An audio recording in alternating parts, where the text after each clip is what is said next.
Hi, everybody.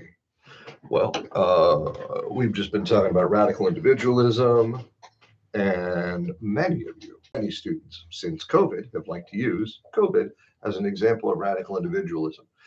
And I always had a bit of a problem with this, but I think I can articulate how and why. Um, so strap in. So I want to break the COVID experience into two broad categories: masks and then vaccine and lockdowns. Um, and then I'll give you a couple anecdotes because those are fun. So at the early stages, COVID was scary and people were dying in large amounts, and hospitals were getting clogged up with people on respirators, ventilators, and then dead bodies. My wife is a nurse, she's a medical professional. She works at a local hospital, and she was on the front lines of this. It was quite frightening.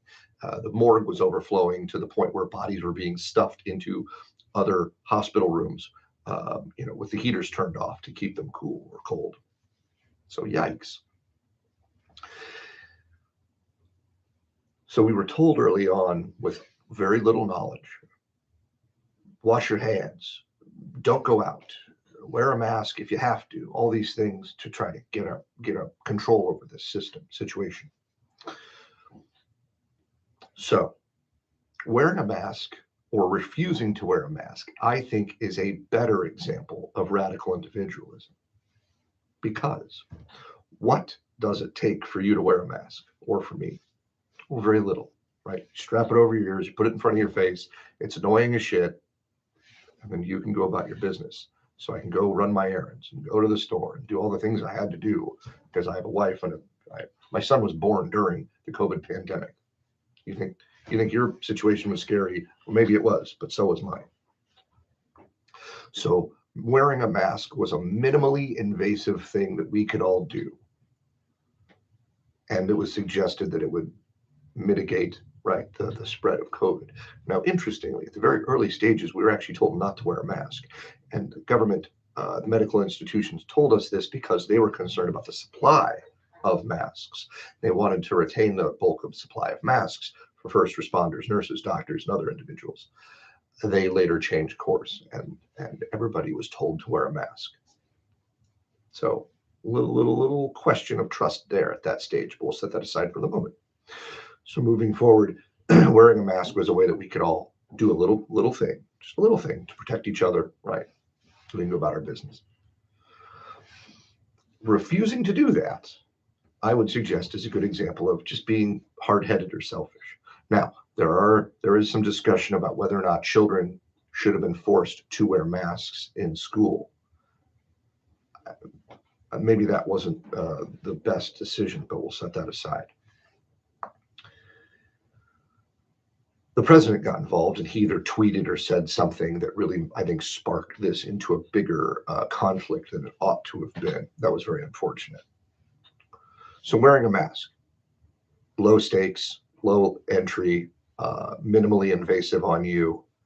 Refusing to do so just seemed like you were being hard-headed. You can't force me to do this. No, nobody can force you, and we shouldn't use the force of law to coerce you into wearing a mask. Please just wear a mask because we think it's better for everyone. And at the end of the day, you go home and you can take the mask off and you're fine. So for those of you who use masking as an example of radical individualism, I concur. However, vaccines and lockdowns were different. We have to remember that we were learning about all this as we went, the medical professionals as well. And so we have to have some amount of forgiveness or grace as they stumbled their way through this to an extent. Early on, when the vaccines were made available, the head of the CDC, I don't remember her name, but I can see her face and I can see her outfit. She's wearing a beige suit or something. She said very explicitly, taking the vaccine will stop you from contracting the virus, and it will stop the virus from spreading. Both of those things are untrue. In fact, the vaccine mitigated the most severe effects of the virus. You could still contract it and you could still spread it. Did they lie? Did they say something that was untrue unintentionally?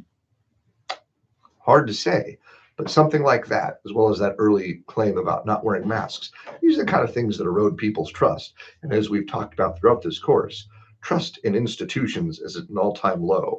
And you have the medical industry and the government working together to tell us this story. You're already starting on the wrong foot, because people have notoriously low levels of trust for these two particular institutions. So, setting aside the individuals that felt like or thought that the vaccine contained some microchip or element of mind control. Okay, let's set that aside. There were a lot of people, because of their lack of trust in medicine and government, didn't trust the vaccine. They had a genuine concern, genuine fear, genuine hesitancy. Couple that with a lack of longitudinal research to show what the long-term effects of the vaccine did. What is mRNA? What does it mean to rewrite your genetic code to account for the COVID virus?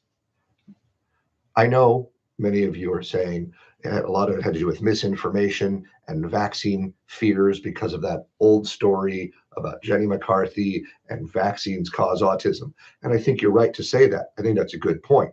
Many people had developed this lack of trust because of misinformation. By the way, vaccines don't cause autism. That medical study was entirely fraudulent.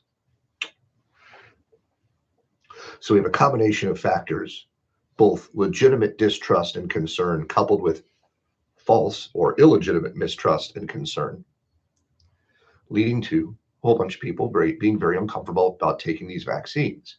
Is that radically individualistic? I would argue it's not. It's something different, really.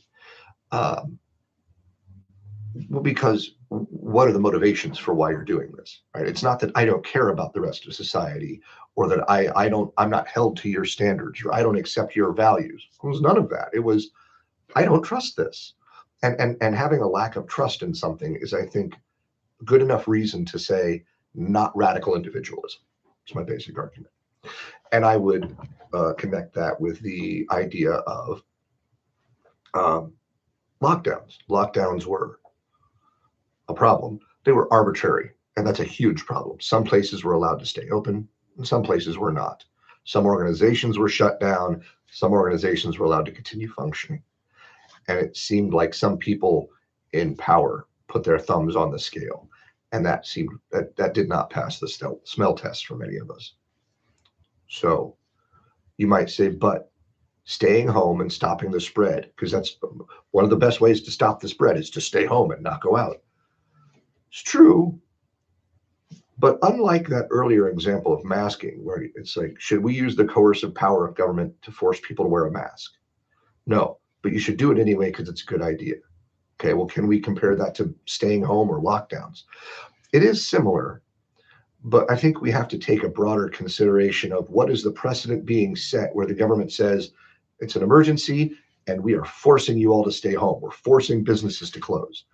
I think that was a bad idea.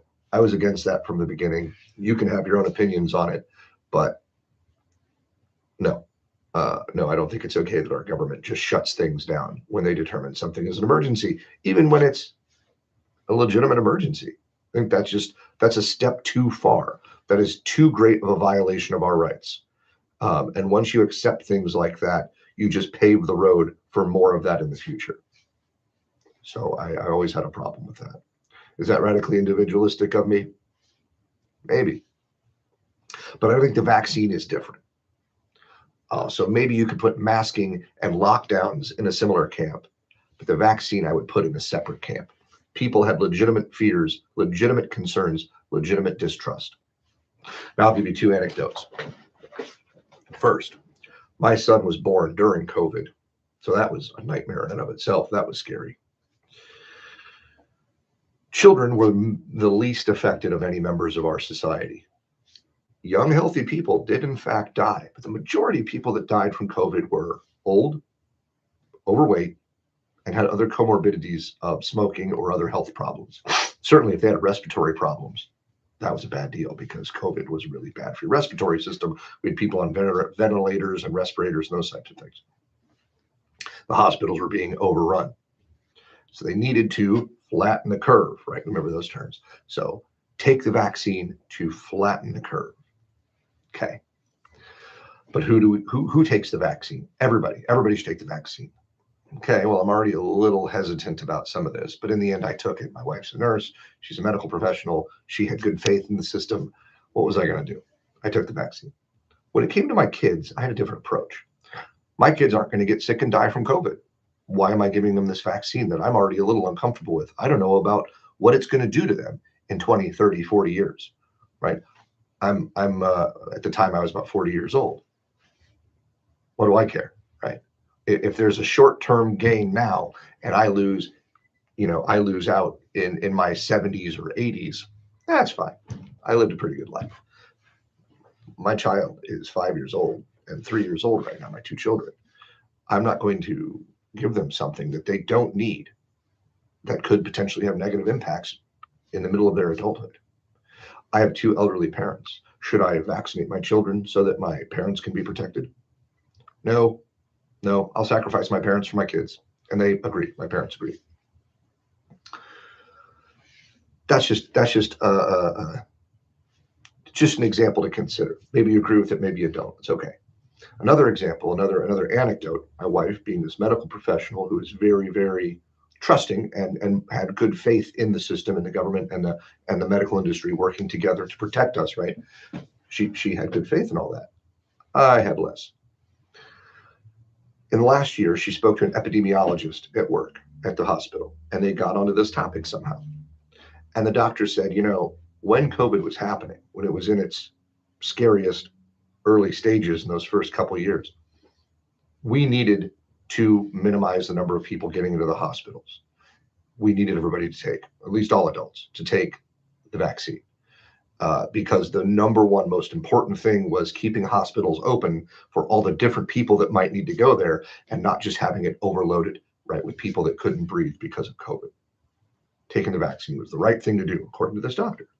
He said, now that things have changed, don't take the vaccine. Nobody should take the vaccine because the unknown and potential consequences are potentially too high, and the benefits are not there because COVID's not killing anyone anymore. And so that changed my wife's perspective substantially, and it gave her some stuff to think about that she didn't initially consider. So, radical individualism and COVID. I think there are some arguments to be made that there are some examples in there, but the vaccine hesitancy thing, I wouldn't use that example.